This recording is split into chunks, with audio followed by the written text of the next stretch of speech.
everybody has a mother. Yes. But father is It's where the problem is. for me. If I was a cock, there was no way I would climb a Jakpale Kuku. For life is for life. If you offend a slim girl once, You are dead. Just a Convo.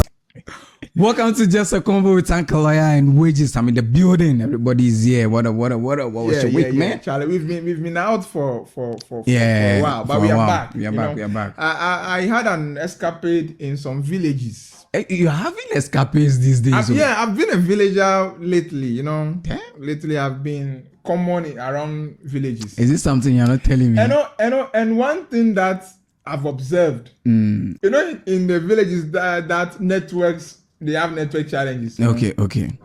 There's one thing that I've observed, that the network situation are better on school campuses. Yeah. Or maybe a church premises. Yeah, yo. So in every community you go, It be true. you find out that places that networks is good or relatively is maybe closer school campuses, Yes. premises, and Football fields. Yes. Yes. Why is it so? Or sometimes when you go to like the farmlands, Yes. like outskirts of the village. So does it mean that maybe human habitations distracts the.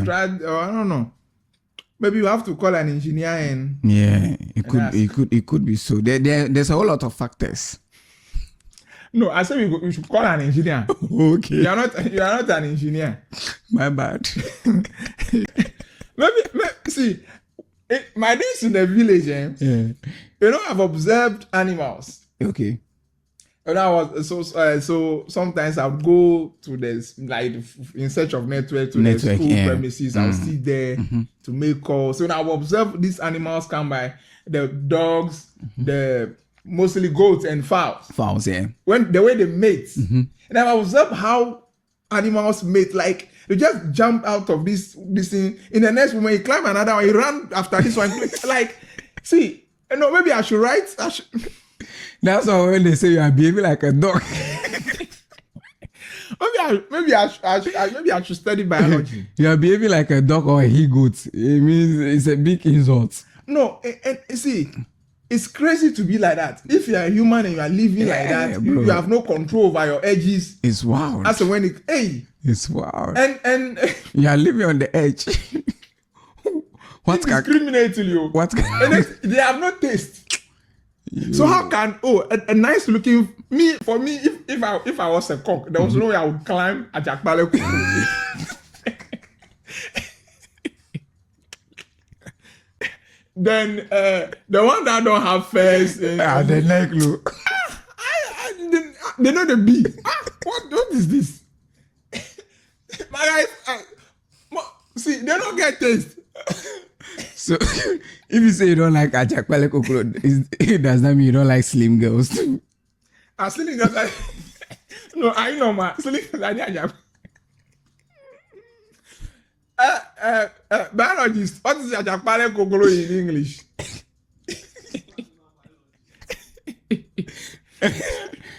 Does that mean you don't like slim girls? Slim girls. The thing about slim girls be safe. Yeah.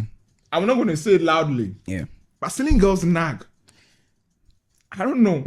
Slim girls. Today I'm going to use terms. Yes. Adide. Yes. The Adidas. See, they nag. And things they pain them. I don't know. It's a thick girl. Just as their bodies and skin is thick, They don't really care. Oh, they don't give a fuck. They easily forgive. You think so? Oh, you can't try that with a slim girl. For life is for life. If you offend a slim girl once, you are dead. Enough of the fables and yes, the Charlie. foolery. Yeah, now let's start the show. I'm going to say something, right? But just on a lighter note, so that people don't come for me. I mean, if you think about the literal meaning and the true meaning of alternative, right? Yeah. I don't know. It confuses me if a musician refers to themselves as an alternative musician. An alternative musician. Yes. Which the Gen Z's shot into alter. No, but because what is alternative? If they say something is alternative, what does that mean? To the best of my understanding, it means the desired thing is there. You get it? Mm-hmm. But then, if you don't want the desired thing that everyone is going for, then there's another choice for you. You can go for that. Out of the ordinary. You get what I'm trying to say? Uncommon. Unusual. So then, my question is, unless you don't want to be commercially successful, then we are good. But then if you want to be commercially successful, how then do you want an alternative thing to survive in a situation where everybody is yearning for the regular? Or for the desired thing? I don't think. I mean, if you look at it from this perspective, but I struggle to admit or to appreciate the fact that you not doing the commercial kind of music mean you will not be successful. No. Because see, wait, the alternative audience. Mm-hmm. Yeah, they are equally huge. But I'm saying the alternative audience, how large is that audience to give you the kind of success and fame you wish for? And my disclaimer, I'm not saying alternative music are not good music. No, that is not my argument. I see one thing you must understand is that this is by preference. Yes. And talent. Mm-hmm. You see, yes. So it depends on your calling, the calling you have. Yeah, but somebody has a thing for reggae, somebody has a thing for high life, somebody can readily perform or compose a high life song. Yes. But somebody when he sees to write music, it is classicals. It is yes, the classicals. Then maybe not too common, the cools and name them. Music that they come up with. Yeah, I'm not arguing that, but I'm saying that's what I'm saying from the beginning. I said, if you don't want to be commercially successful, it's not like you don't want to be. I mean, if that is not your goal, then what I'm saying doesn't apply to you. But I'm saying if that is your goal, then maybe you want to be like, let's take the Ghana space for instance. You can only do what you have. You can't do what you don't have. Yes, I get that, but I'm saying that let's say you want to be as successful as the likes of, let's say, Stoneware, Shatawale, Sarkodie, and all those people, right? But then you can do what the people are desiring or what the people are yearning for, but you are like, no, I want to do the alternative. But you still want to attain the same success as the people who are doing what the people are yearning for. I'm here to find to come across one of such persons who does alternative music yet yearns and longs for the attention as the commercial artist. Commercial music or alternative music comes with some contentment. These are people who are not hungry for awards, who don't give a fuck about what they win, where you perform with, you sell out this show, O2 arenas. They don't care. Yes, and I'm saying if commercial success is not your goal, then what I'm saying doesn't apply to you. It is not commercial success. Success is personal. No. Success is personal. Success is personal. But then there's that. I don't know how I will put it before you understand me. But there's that thing there that like everybody can recognize that this is success. And that is what. No. Give me an example. No, what are they talking about? No, if they break, right? If they break, you know the chop sati. But you're telling me that being satisfied is personal. But we over this say, you know the chop sati, then you are being delusional. I'm saying there's success on that personal level, but there's also that everybody will say, like, oh, this person is okay. Satisfaction on your hungry tummy. That has nothing to do with success.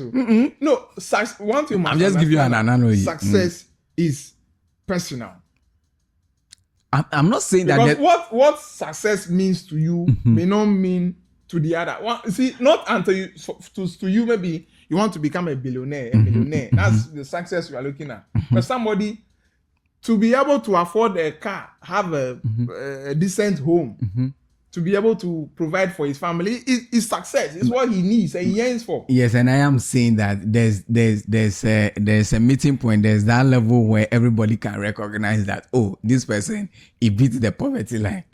You get what I'm trying to say? Oh no, but beating the poverty line, so I'm saying that you can't be there and you are struggling to feed. But you're telling me that because there's a threshold, there's a threshold for the poverty line. Let's say somebody who lives on less than $1 or maybe $2 a day. Yes, is poor. And somebody who lives above that, more than that, or can afford more, is not poor.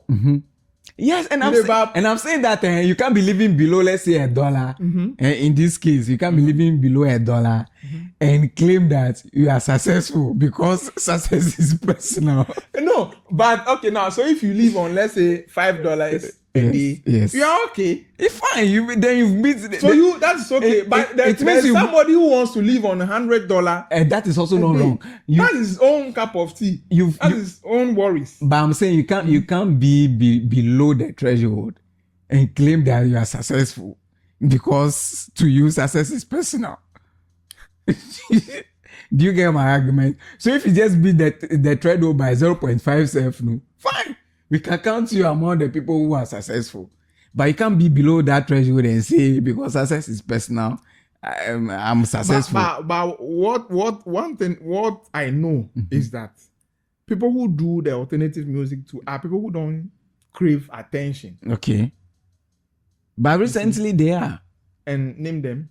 Oh no! Why would I be naming names? It doesn't add any. Then that person is no. Then that person ceases to be alternative music. Yes, me calling name doesn't add anything or subtract anything from the conversation. So there's no need to mention names.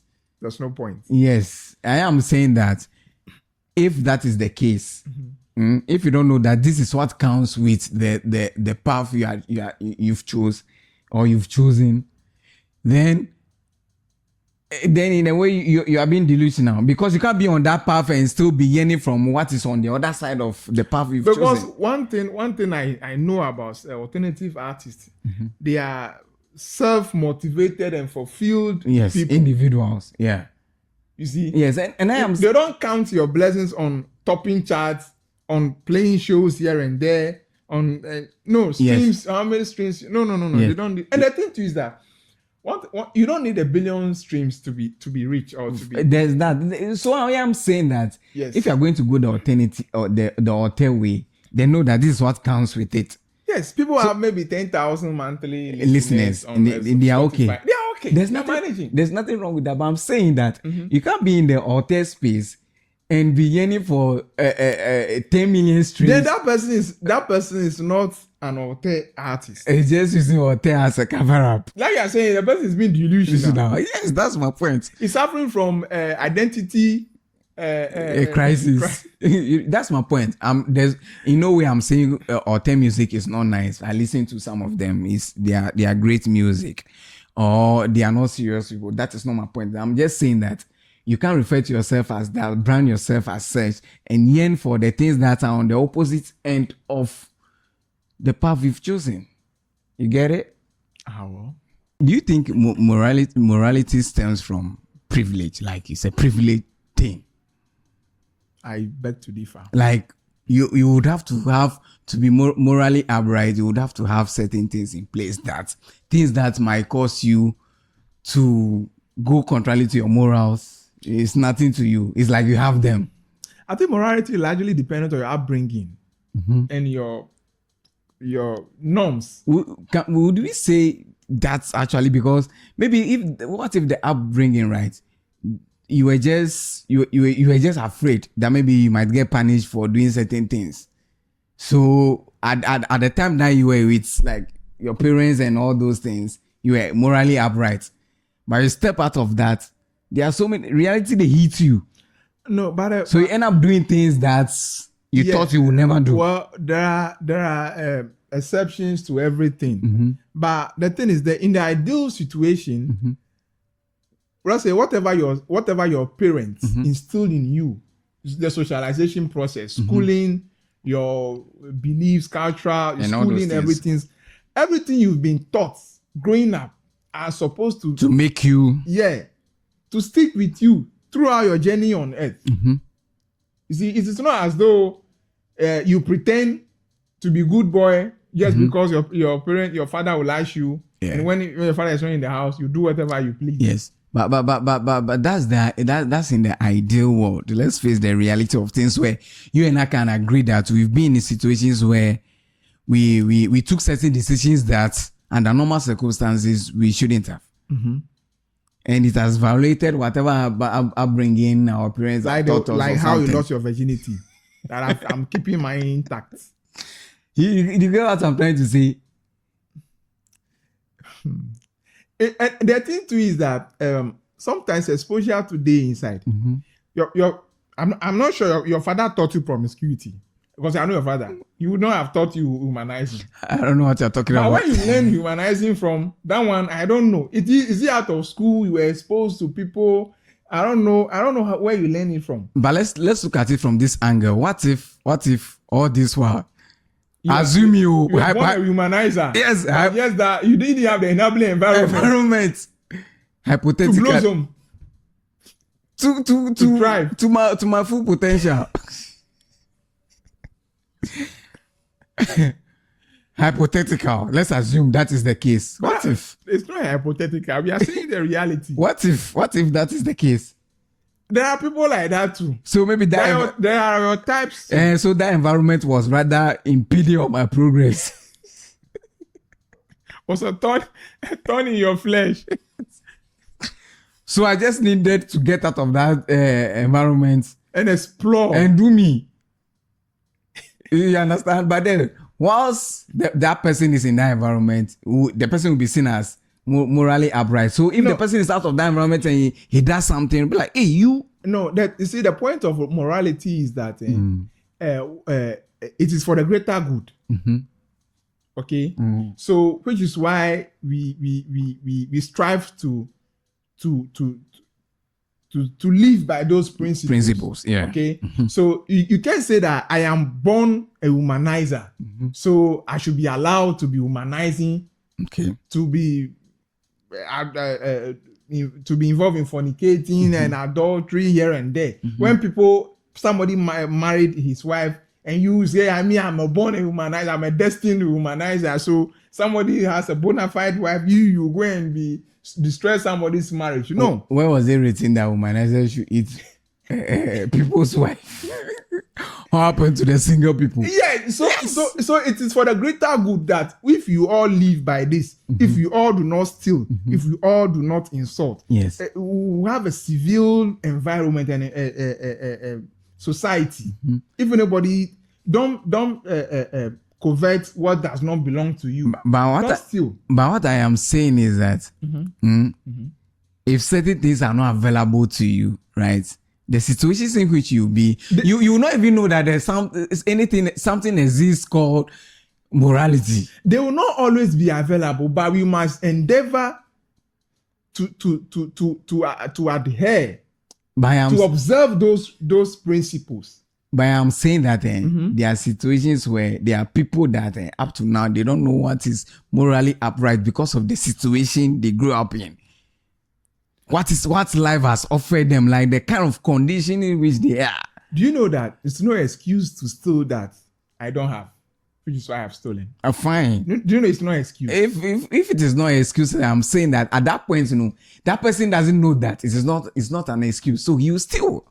No, that's what I'm saying. That you see, morality is a set of principles and rules that guide behavior and decision making. Yes, with the Bible. So. And these things are for greater good. So you don't decide that I only have to live in a place where there is no food or before not to steal. Yes. And I am saying there are a group of people where the greater good that morality is made for they can't wait till that time to enjoy that. So and they can't even eat today. So they would see those people know morality does not exist in their books. Which is why there are punitive measures but mind you, keep those people in check. But mind you, that same person, if he has those things he's looking for, he will not do the things he's doing. Don't you get what I'm trying to say? that's I just don't want us to try to digress or truncate. This has been my argument about the Ghanaian. When people go like the Ghanaian is not good, I say, there's no enabling environment. You see? Yep. So when you go out right now, where is the place of convenience? Yes. Yeah, so the people they'll go to the bush. They will definitely urinate in any opinion this thing they see. Because as at that time, the situation they found themselves, they don't see anything wrong with in the Western world, there are rest houses or guest places at vantage points. So there's every right and every moral reason to punish you when you urinate or pee anyway. Because they are provided a place for that. So you have no excuse. Yeah. Do you get my point? But for here we have excuse because we don't have those things in place. Yes, and I am saying that's what I'm saying that. But the morality is whether you have the enabling environment or you don't have, for the sake of the greater good, you must observe it. Yeah, but I am saying for it to be morally upright. Because if you say you don't have, so you can steal. What if you stealing in the process of stealing you are shot? You die. Yes. So but my argument is that for you to experience the full potential of morality, right? You need from to have someone, certain privileges have to be available to the person. You understand? Well, it is somebody's responsibility. So if the person has those privileges, right, and he still goes ahead to do that thing which is not morally right, then it means the person to that be how he did. Do you know what I'm trying to say? No, the reason that even that one is no excuse in the sense that what if somebody comes to bagel our room and maybe makes away with our equipment? It's no excuse that somebody will sit down that I also want to start podcast, but I don't have the equipment, which is why I have stolen. No, that's no excuse. I get that, but I am saying at that point where the person is making that decision, where based on the situation he found himself in, he's not even he doesn't even know that which I'm going to do is not morally right. No, they know just that they are recalcitrant. You see, there is primacy and Jimapla. You have some people have been taught. They know what they refuse to do the right thing. It's one thing to know the right thing and refuse to do it, and there's another thing not to know the right thing at all. Yeah. And where morality comes in is morality teaches you it distinguishes what is evil, what is good from bad, what is wrong from good. You see, so the robber, the thief, the whoever, it's not that he doesn't know that stealing is wrong. Yes, but I am saying that there are people who will not have even the privilege for them to be taught that this is wrong, this is right. We've all had the privilege. No, you see, living in a society, if you have been born, everybody was born, right? Yes. So your mother. Yes. Everybody has a mother. Yes. But father is is where the problem is. So one thing we know for certainty of for sure is that everybody has a mother. Yes. Because a woman, nobody would have come into this world. Now, so that person who brought you, he probably might have taken care of you to a place where you started to work and those things. Then you are left on your own to face reality. So during that, you were taught what to do. When the child is going to fire, they say, no, don't go there. When he picks a stand to it, they say, this is not edible. All those things, they are teaching you what is good, what is doable, what is edible, what is not edible. But by growing up, most of the things we know are by observations. Like things we see. Even if you learn by observation, yes, then it is no excuse that you don't have the privilege or enabling environment. Because even if you don't have, you observe from people who have. But imagine someone who grew up in a community where stealing is normal. And there's no community in the world that stealing is normal. And there will never be a community where stealing is I'm just saying, even if that doesn't happen, hypothetically, No, assume I'm talking reality. Assume someone grew up in every religion, every belief, every worship, form of what idolatry or whatever, witchcraft simple.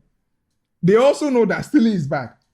Killing is bad. I don't think witchcraft they believe in. Hey, witchcraft they believe in killing is bad. You are joking. So why do they kill? Why do they not transact business in the broad daylight? If they know what they are doing, if they know what they are doing, it's justified. Yes, maybe they might know, but at the point at which they do it, they function in darkness. At the point at which they do it, it's justified to them. I'm saying, imagine someone who grew up in such an environment where violence is normal. That person doesn't know that doing something violent is not morally right. I don't think pain can ever be normal. You can never be used to pain in any way. So causing pain to people, lives and property. Okay, look at it. Say you grew up in an environment where, let's say your dad is a drug lord, right? You grew up in that household. You are likely to grow up not saying drugs as any bad thing. It's a lie. See, the drug lord, your dad knows that what he's doing is an illicit business. I'm saying that. Which is why he does it in secrecy. Your dad can tell you it's bad, but I'm saying we learn so many things by observation. Yeah. You understand? Now, that child will definitely be surrounded with so many drug lords because the father interacts with them, right? So he's seeing things. But you would as well observe from them that they don't disclose what they do. And the product they trade, they don't disclose it publicly. What makes it? And the fact that everything is shrouded in secrecy tells you that this thing is because it's not allowed, or the society frowns on it. Some even introduce their children to the business. Oh, that is irresponsible parenthood. It was like last time, right? On Twitter, I saw a woman on a podcast saying that she does OnlyFans and the son records her. So you see such an environment. No. You see, when we are saying morality and these things, we don't use this generation. No, this generation is a derailed, like, highly So you see the angle I'm coming from. That person, that child will never know that what he is doing is not morally right because of the environment he's growing up in. You get it? No. Even if the child records the mother, even they are family of stuff, they know that this thing in society or the societal norms frowns on these things. But in their society, it's normal. That's what I'm saying. And it's never normal in any society. I mean, in the society of those like-minded people, it's normal. You understand? So someone who also from that environment, I'm telling you that even the armed robber knows that what he does is wrong, which is why he disguises himself when he goes for operation. Hey, Matty. They wear hoods and those things. I'm not disputing you that those things are not there, but I'm just saying there are people who grew up in an environment that does not even give them the opportunity to know what is wrong. All right. No, and that's what I'm failing to appreciate. I don't think there's any society or anybody who might have grown in an environment or in a society where he doesn't know that this is a vice and this is virtue. No, we all know. I'm saying you can know that this is a vice, but then if that vice is being done around you every day, see, it's like, no, let me tell you, right? You are likely to grow up, right? If you stay in an environment for a very long time, you are likely to do the things you criticize. Even if you know that what these people are doing is not bad, you are likely to do that. So why would you always only mimic the bad trait or the bad this thing? Because for instance, you are lived with your dad had only one wife, all this one. And why did you not learn that from your dad? Why did you not? We say we learn by observation. Why have you not observed your dad that your dad doesn't drink? I don't drink. I'm not married yet. So wait, let me marry. If I didn't marry one wife, then you have a case. You see? Then you have a case. Your dad is a devoted Christian. I'm a devoted Christian too. Why have you not observed? Why have you not learned those ones? But I've observed them. And why will you only mimic a drug lord? Because you grow up, your father is a drug lord. If your father is a priest, why would you not become a priest? Then I'm saying other factors will come in. Because there are instances where priests priests, religious Christian priests, pastors give birth to. And if you notice, notorious. And if you notice, sex kids, right? So it's not like they were not exposed. Sex kids. They grew up in a good environment, but they refuse to do what's right. I am saying growing up in a good, in an exposed environment doesn't mean that the right thing is being done around you. See, if you don't put your head down for the barber to give you a nice haircut, now you see, they've not. What if those pastor kids, right? Those pastors kids, right? That are very stubborn. They know they are true. They know who their father is. So they are. Do you know what I'm trying to say? It's a lie. There's that angle. Well, there's that angle too. But in most cases, so we are looking at a pastor in the true sense of a pastor. Pastor, yeah.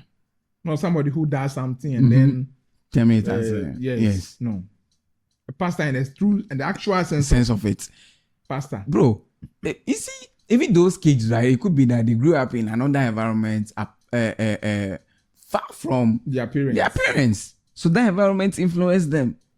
But it cannot be said that even the environment, even assuming, let's say, you are a pastor. Oh, which I doubt.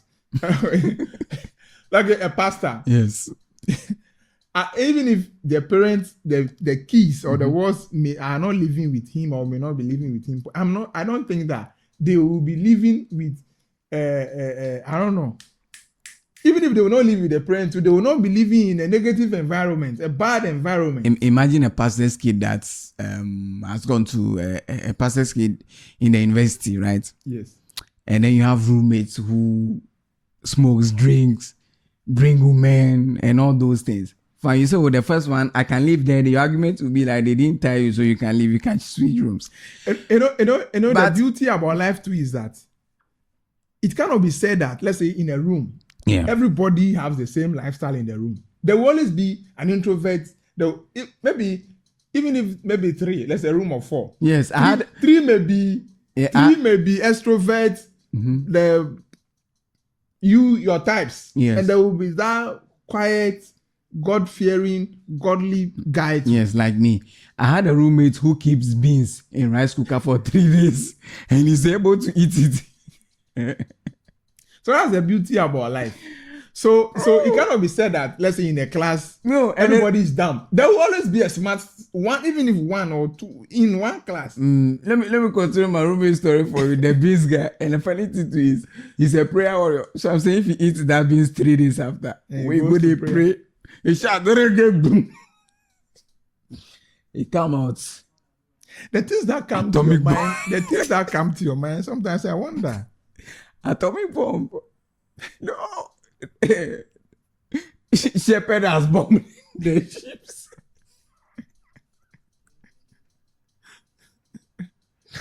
The ships are in trouble.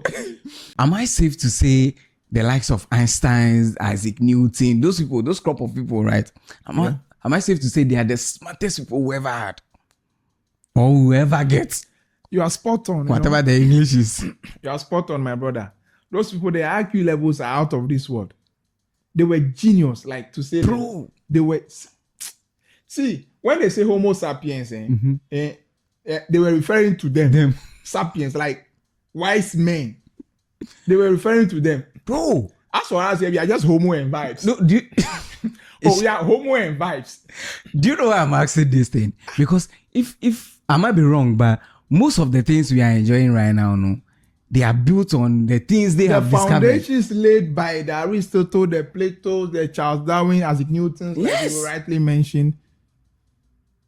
Like most of the formula, like we use these days for greater things. Pythagoras.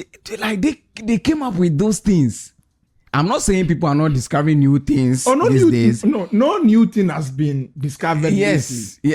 No, well, let's assume people are still doing it. They are doing it. But I'm saying even what they are discovering, the principles they are using to discover these new things are based on what the Einsteins have done. They are using the formulas and the principles. Yes. Devised by those people. Thank you. So it's like that's the foundation. They laid the foundation for civilization. For civilization. God damn it. technology as we have it today began with them. Yes, because we come to think of it. How would someone think that, okay, out of nowhere, then you discover alcohol? Like, it takes ingenuity. It takes ingenuity. My brother, to discover weed, to know that this helps. Out of all the herbs, the shrubs, the grasses, only this one, when taken, will get you to this level. And to know that they are grades. Look at how useful liquor, alcohol has been. In some circumstances. Bro, we owe those people royalties. So. We owe them. We are forever indebted.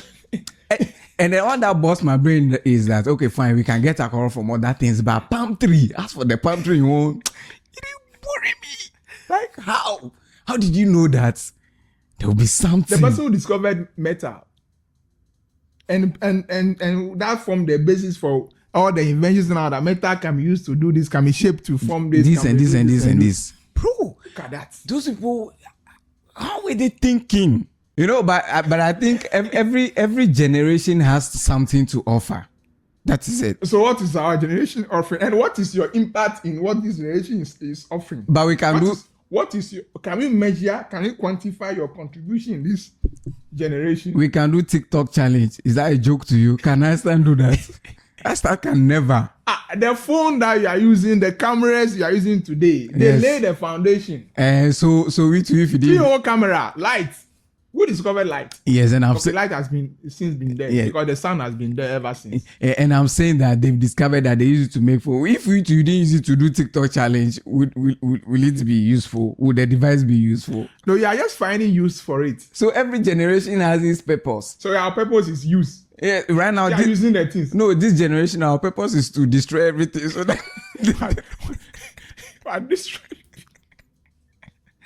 Oh, Charlie, bad. Truth be told, our generation is to allow everything. Their brain, Charlie, crazy, bro. Out of this world, man.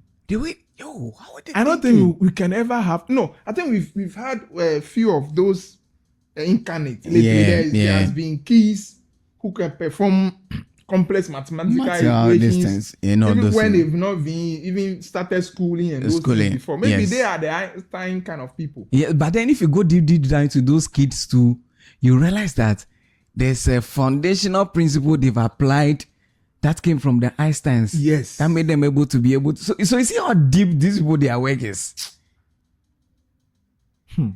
Bro, these people, they were. I don't even know the word to use for them because, bro, they are thinking. So right now, you realize that they were the special kind of human species, the breed.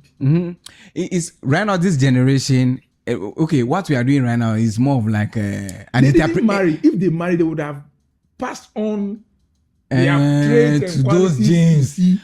So those genes they were. That's how come we've not had. Okay, it makes sense. Because right now it's like we are just interpreting what they have discovered. So how can somebody we are told sat on the tree under the tree and watch how an apple fell and he discovered what from that? Yes. Gravity. Me and you. Oh, I will take the apple chop. Oh. That be my focus. What? Bro, what distance you cover? Why? Are you running marathon?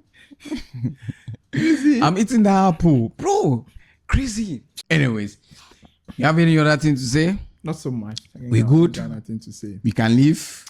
All right. If you don't have any other thing to say, it's been just a convo with Uncle Lawyer and Wages. Representing us all. We're out. Peace. Subscribe.